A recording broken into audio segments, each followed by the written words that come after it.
नमस्कार, स्वागत है आप सभी का। मैं हूं आपके साथ चित्रा शर्मा।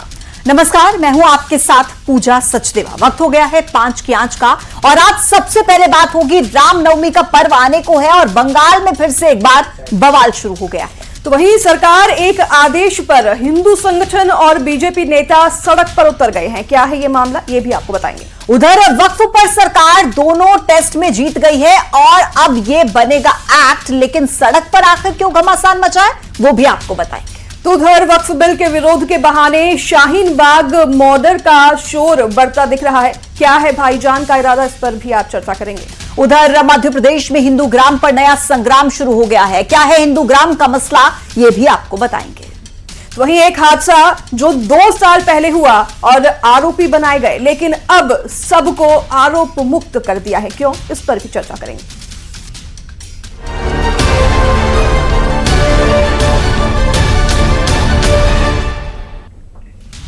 तो वहीं रामनवमी से पहले पश्चिम बंगाल में एक बार फिर से सियासी पारा चढ़ा हुआ है।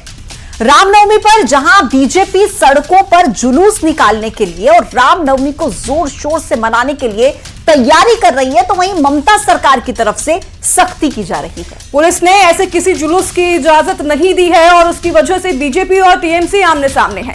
बीजेपी ने हावड़ा में रामनवमी पर शोभा यात्रा निकालने की इजाजत मांगी थी, लेकिन जब इसकी इजाजत नहीं मिली तो बीजेपी ने ममता सरकार पर निशाना साधा और वहीं मुख्यमंत्री ममता बनर्जी को हिंदू विरोधी तक कह डाला है। वहीं टीएमसी ने भी बीजेपी पर पलटवार किया और यहां तक कह दिया कि ये दंगे कराने आए हैं। उधर कोलकाता हाईकोर्ट ने शोभा यात्रा की सशर्त इजाजत दे दी है।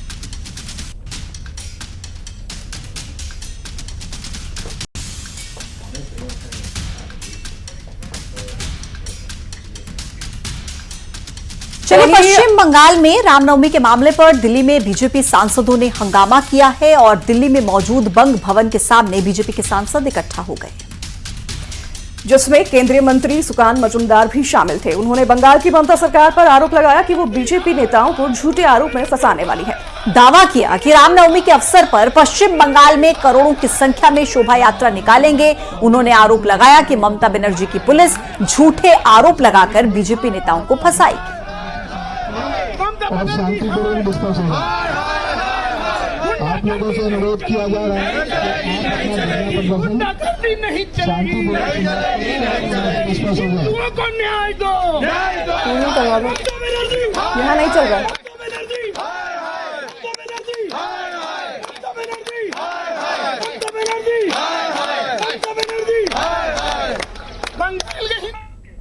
तो वहीं वक्फ संशोधन बिल लोकसभा के बाद राज्यसभा से भी पास हो गया है, यानी अब राष्ट्रपति के हस्ताक्षर के लिए बिल जाएगा और राष्ट्रपति के हस्ताक्षर में इसमें संशोधन भी हो जाएगा। वक्फ बिल को लेकर केंद्रीय मंत्री किरण रिजिजू ने कहा कि राज्यसभा में एक नया रिकॉर्ड बनाया है। किरण रिजिजू ने कहा कि हमने राज्यसभा में वक्फ संशोधन विधेयक पर 17 घंटे 2 मिनट तक चर्चा की। इस रिकॉर्ड को तोड़ना बहुत मुश्किल लगता है। वक्फ संशोधन विधेयक पर चर्चा के दौरान एक भी व्यवधान नहीं हुआ, लेकिन वक्फ संशोधन बिल को लेकर राज्यसभा में खूब हंगामा हुआ, जमकर बयानबाजी हुई, जिसके बाद ये बिल पास हुआ।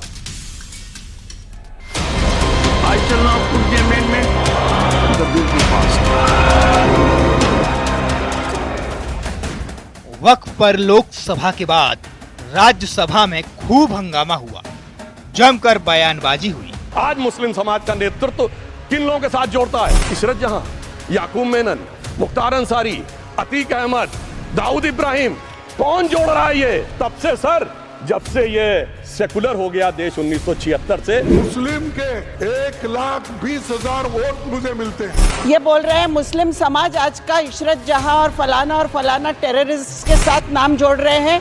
ये बिल्कुल आरोप है सर, इसको एक्सपंज करना चाहिए।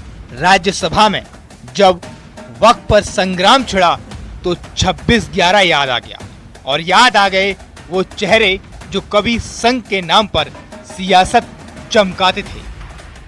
सर 26/11 आरएसएस ने कराया, सदन के सदस्य बैठे हुए हैं, हाफिज साहब और सुनिए जाकिर नाइक शांति का मसीहा सदन में सदस्य बैठे हुए हैं। सर किसने जोड़ा? मैं नहीं कह रहा हूं जोड़ा, हमने किससे जोड़ा मैं बताना चाहता हूं। बात यह है कि आपने जिस तरह से इस पूरी बात कही है ये घोर आपत्तिजनक है अपमानित करती है। और जो माननीय सदस्य ने भी मेरे बारे में भी कहा है, मैं उनकी निंदा करता हूं। माननीय सदस्य सुधांशु जी ने दिग्विजय सिंह का नाम नहीं दिया। अब वो खड़े होकर कहे मेरे बारे में कहा, इससे साबित हो गए।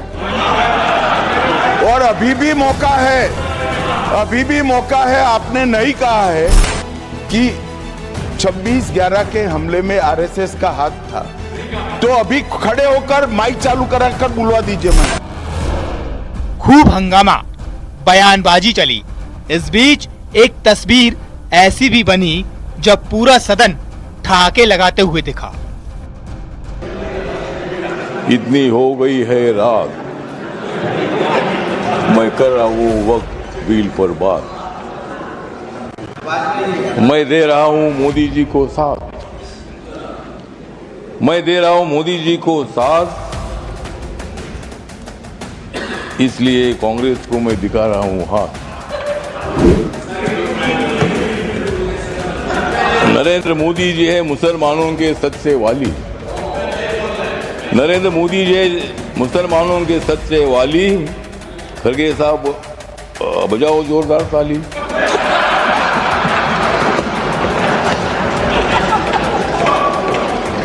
मत दे दो रोज मोदी साहब को गाली, मत दे दो रोज मोदी साहब को गाली, नहीं तो कुर्सी करो खाली।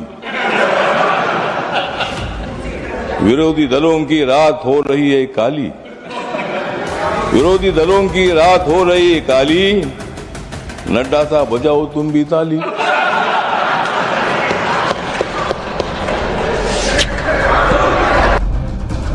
बयानों के तीर चले, शेर और शायरी से वार हुआ। आखिर में वक्फ संशोधन बिल राज्यसभा से पास हो गया। In favor will say aye. Those against will please say no. I shall not put the amendment. The bill will pass. अब वक्फ संशोधन बिल राष्ट्रपति के पास जाएगा। राष्ट्रपति के हस्ताक्षर के बाद ये कानून बन जाएगा। अब देखना होगा वक्फ संशोधन बिल से वक्फ में कितना परिवर्तन आता है। Bureau report, news 18। I shall not put the amendment. The bill will pass. वक्फ संशोधन बिल संसद से दोनों सदनों से पास हो गया है, लेकिन अब इसको लेकर विरोध भी देखने को मिल रहा है। संसद में विपक्ष ने विरोध किया और अब सड़क पर मुस्लिम वर्ग की ओर से भी प्रदर्शन किया गया है। देश के कोने कोने से संशोधन विधेयक के खिलाफ मुसलमानों ने आंदोलन करना शुरू कर दिया है। कोलकाता, हैदराबाद, मुंबई समेत देश के अलग अलग स्थानों पर मुसलमानों द्वारा विरोध प्रदर्शन किया जा रहा है। और इस बीच all India Muslim personal law board ने इस बिल के पास होने पर इसे जमहूरियत के लिए काला अध्याय और कलंक बताया है। वहीं मुस्लिम पर्सनल लॉ बोर्ड का कहना है कि सत्ताधारी लोग ताकत के नशे में मदहोश होकर आगे बढ़ रहे हैं और सरकार ने मुस्लिम संगठनों और मुसलमानों की आवाज को सुना नहीं है। इसके खिलाफ मुसलमान शांत नहीं बैठेगा। वहीं पूरे देश में प्रदर्शन किए जाएंगे, ऐसी चेतावनी भी दी गई है।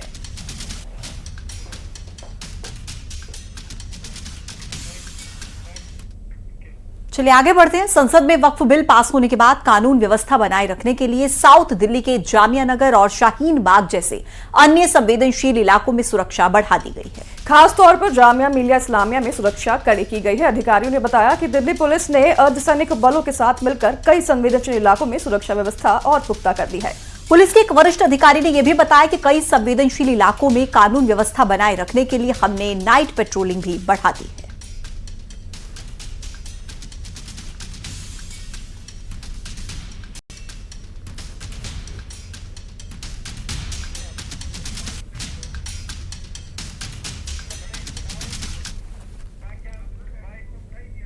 तो वहीं इंदौर में वक्फ संशोधन बिल पास होने पर संतों ने जश्न मनाया और राजवाड़ा पर मिठाई भी बांटी। वक्फ संशोधन बिल पास कराने के लिए पीएम मोदी और सांसदों का धन्यवाद किया। दरअसल वक्फ संशोधन बिल संसद की दोनों सदनों से पास हो चुका है। उधर जुमे की नमाज को लेकर प्रदेश भर में प्रशासन मुस्तैद दिखा। खंडवा और भोपाल में नमाज को लेकर सुरक्षा के खास इंतजाम किए गए। यहाँ पर हालांकि किसी तरीके का कोई विरोध नहीं दिखा। दरअसल वक्फ बिल पास होने के बाद ये पहला जुमा है। ऐसे में जुमे की नमाज के दौरान विरोध प्रदर्शन की आशंका थी, जिसको लेकर सुरक्षा के पुख्ता इंतजाम किए गए थे।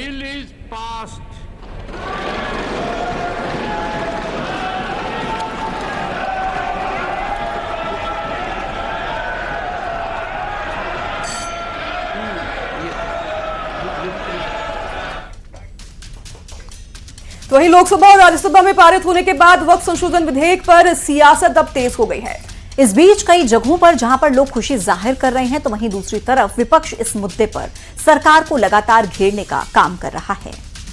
और इस बीच बीजेपी ने खास रणनीति भी तैयार की है। वक्फ संशोधन बिल पर मुस्लिम समाज के विरोध के बाद बीजेपी अलर्ट मोड पर है। यही कारण है कि अब बीजेपी नेता अपने अपने क्षेत्रों में लोगों को वक्फ संशोधन विधेयक के बारे में विस्तार से समझाएंगे। दरअसल बीजेपी जिला अध्यक्षों को ये टास्क दिया गया है कि वो अपने अपने क्षेत्रों में जाएं और लोगों को इस विधेयक के बारे में विस्तार से बताएं। जहां पर बीजेपी का कहना है कि इस मुद्दे पर कुछ राजनीतिक दल वोट की रोटियां सेकने के लिए समाज में भ्रम फैलाने का काम कर रहे हैं, तो वहीं दूसरी ओर कांग्रेस का कहना है कि मृत मुद्दों से भटकने के लिए बीजेपी इस तरह के कानून लेकर आती है। बाकी भारत के नागरिक सब जानते हैं।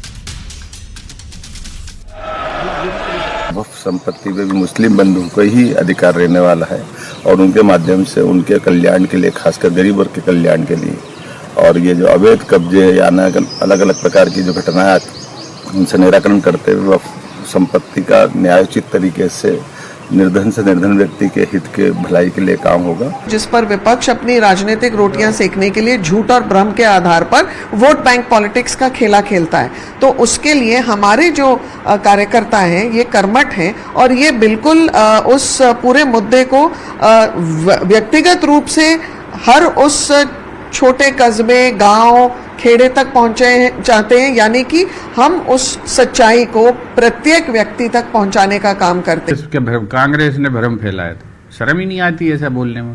कांग्रेस का क्या लेना देना? क्या रामायण कांग्रेस ने लिखी? अगर रामायण पर कल को कोई भ्रम फैले तो कांग्रेसियों ने फैला दिया, या अगर कोई शरीयत पर कोई भ्रम फैल रहा है, किसी समाज के अंदर बातचीत हो रही तो कांग्रेस ने फैला दिया। ऐसे जो है ऐसी बुद्धिहीनता की बातें किसी देश में होती हैं? तो ही बाबा बागेश्वर का हिंदू ग्राम बनाने का ऐलान कांग्रेस को रास नहीं आया है। कांग्रेस प्रवक्ता ने सीएम से मुस्लिम गांव बनाने की मांग कर दी है। वहीं सोशल मीडिया पर इसे लेकर कांग्रेस नेता ने पोस्ट किया है और लिखा कि मुझे मुस्लिम ग्राम, ईसाई ग्राम और सिख ग्राम बनाने की अनुमति दी जाए। कांग्रेस की मुस्लिम ग्राम की मांग पर रामेश्वर शर्मा ने पलटवार किया, कहा कि हिंदू गांव परंपरागत हैं और कांग्रेस की मांग को बीजेपी विधायक ने पागलपन करार दिया है।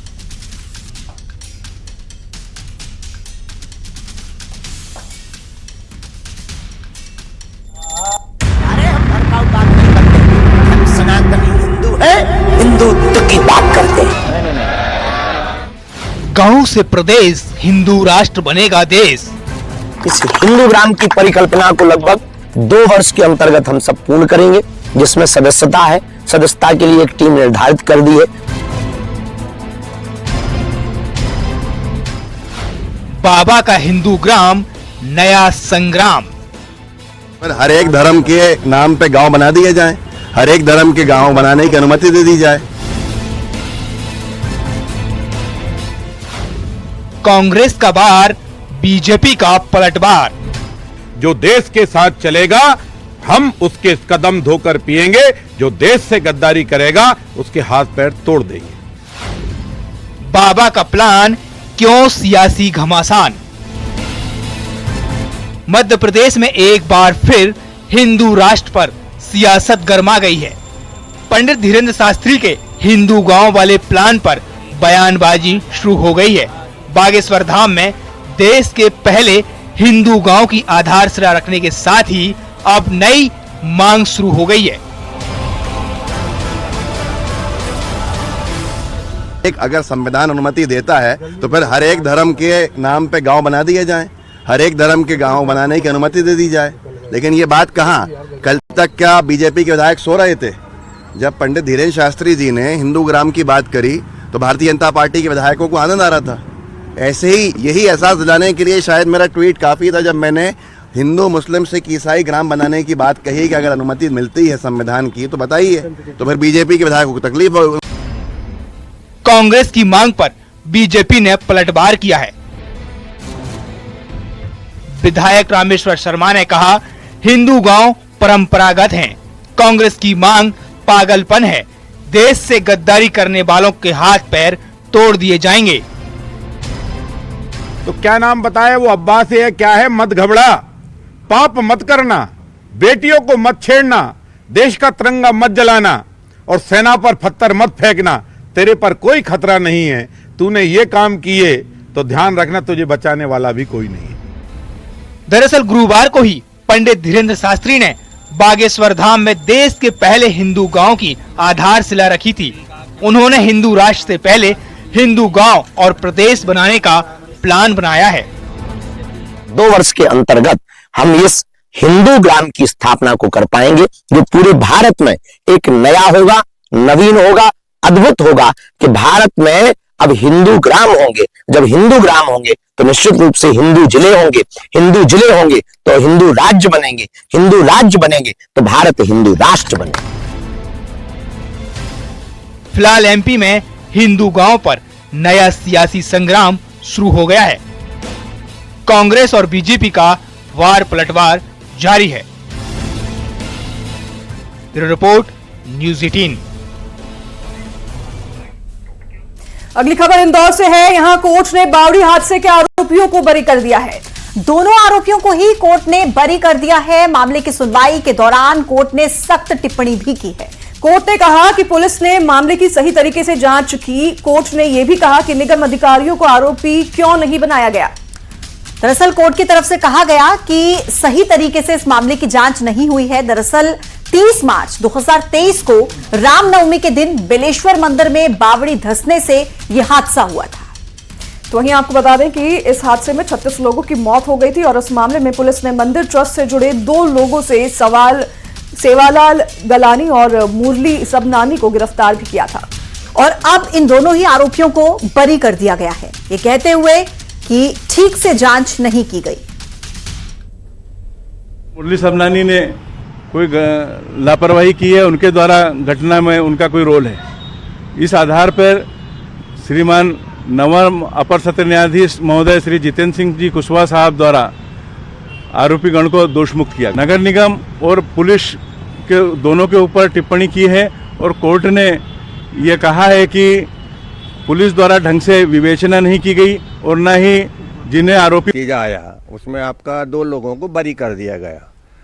इस हिसाब से एक हादसा था, होनी थी, हो गया।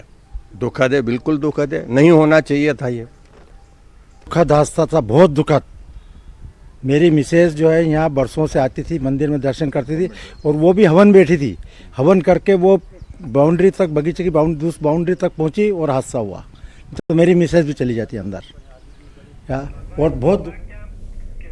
और अगली खबर है जबलपुर से। रांझी थाना क्षेत्र के अमानाला में कुएं की सफाई के दौरान भारी मात्रा में हैंड ग्रेनेड और कारतूस मिले हैं। मामले की जानकारी मिलते ही पुलिस की टीम मौके पर पहुंची और जांच में जुट गई है। कुएं में और हैंड ग्रेनेड होने की भी आशंका जताई जा रही है।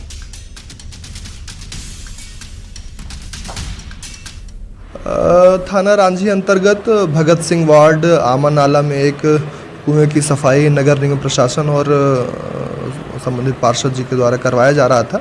वहाँ पर सफाई के दौरान जो आर्मी के पुराने यूज्ड कारतूस, जो इस्तेमाल किए हुए कारतूस तथा एक हैंड ग्रेनेड मिला है। चूँकि ये एरिया आर्मी से संबंधित है और पास में ही है, तो उस तरह से संभावना है कि वहाँ पर आ गए हों।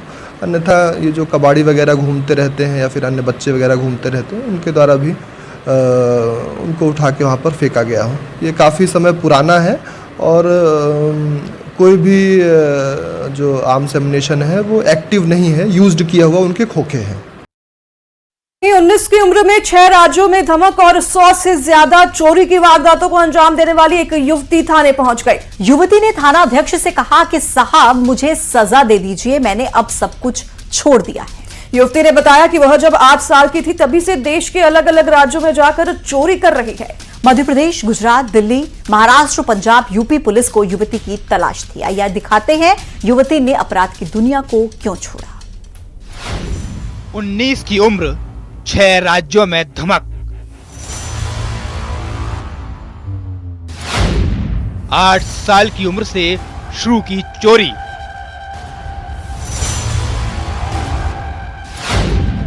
एकदम हुआ हृदय परिवर्तन।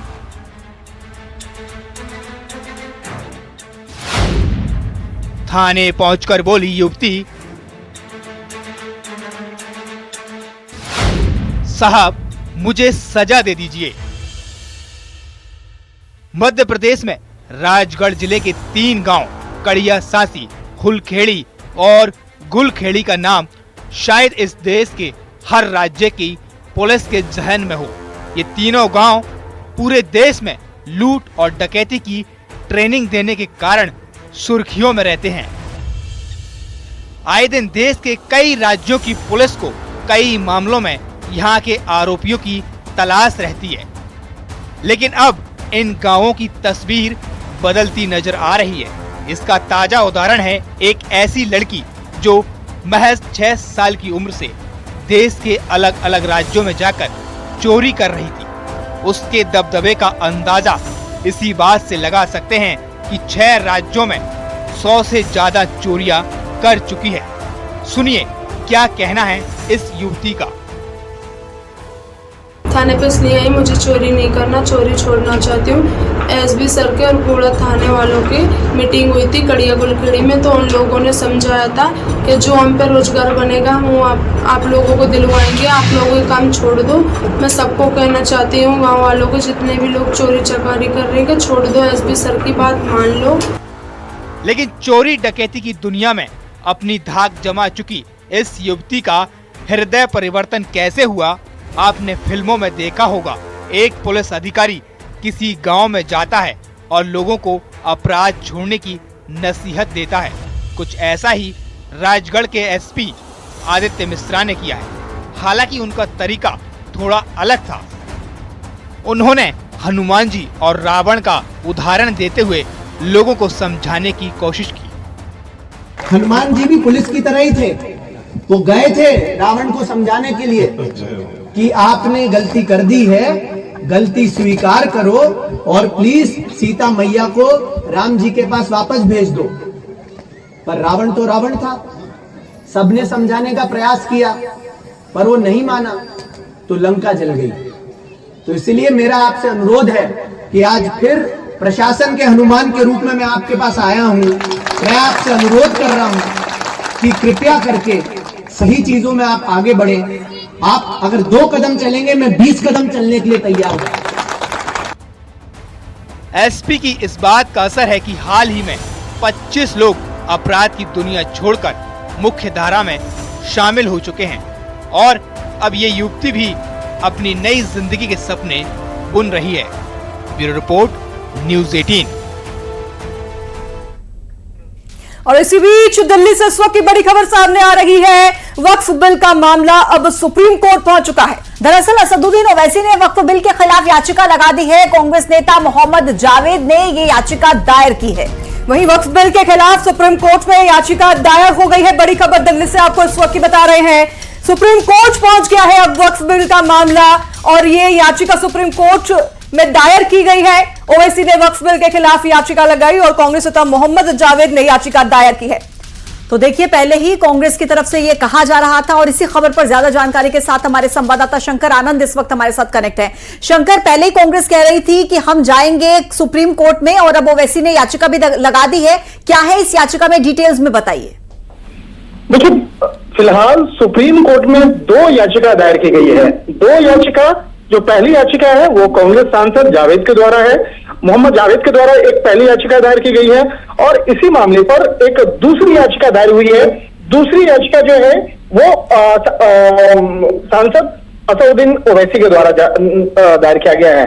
तो उनके तरफ से उनके वकील ने उस याचिका को दायर किया है। तो ये 2 अलग अलग याचिका जो है, दोनों याचिकाओं में एक ही मसला है, जिसमें कि जिस तरह से वक्फ संशोधन विधेयक जो 2025 है उसकी वैधता को चुनौती देते हुए सुप्रीम कोर्ट का रुख किया गया है और दावा किया गया है कि यह संवैधानिक प्रावधानों का उल्लंघन करता है।